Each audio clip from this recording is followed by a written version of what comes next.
The train roared through the underground tunnel, its metal wheels screaming against the rails, but even that sound wasn't loud enough to drown out the cries of the two small children sitting in the corner seat of the crowded carriage.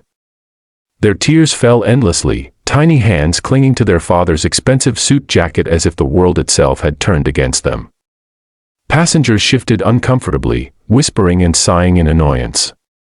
Some glanced at the tall, sharply dressed man beside them, a man whose watch alone could pay for everyone's ticket on that train for years. He was a billionaire, a titan in the business world, feared in boardrooms and admired on magazine covers. Yet in this moment, none of that power mattered. His son buried his face into his chest, sobbing uncontrollably, while his little daughter trembled beside him, her small fingers gripping his arm. The billionaire's jaw tightened, his confident demeanor cracking under the helplessness he felt.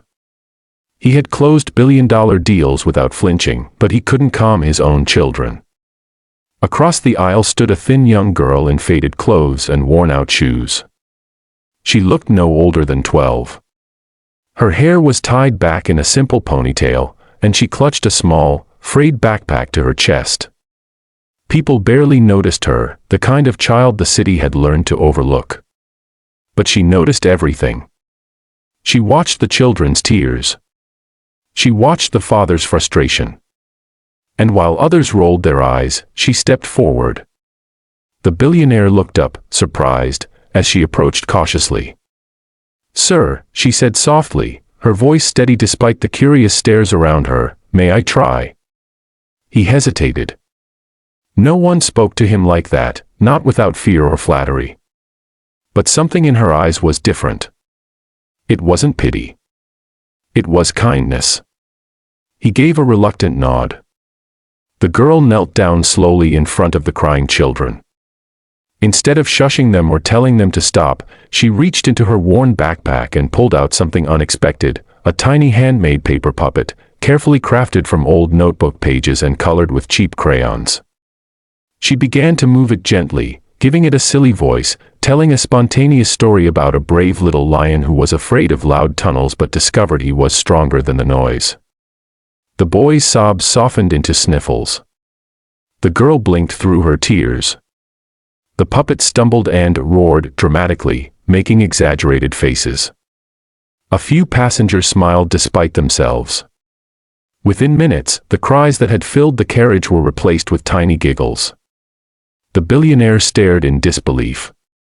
His children leaned forward, captivated. The young girl didn't stop there.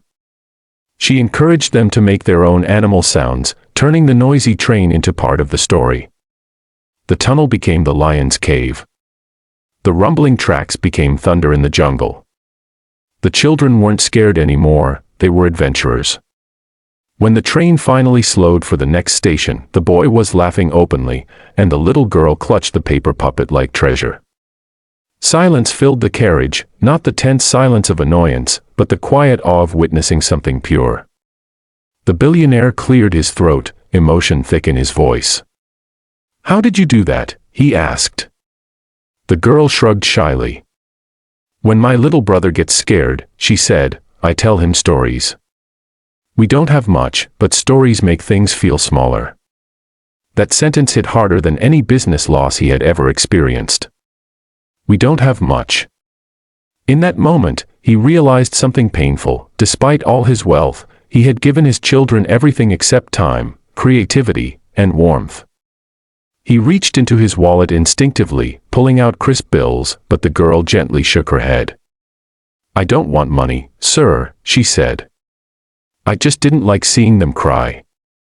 The doors opened. She stepped off the train, disappearing into the crowd before he could say another word.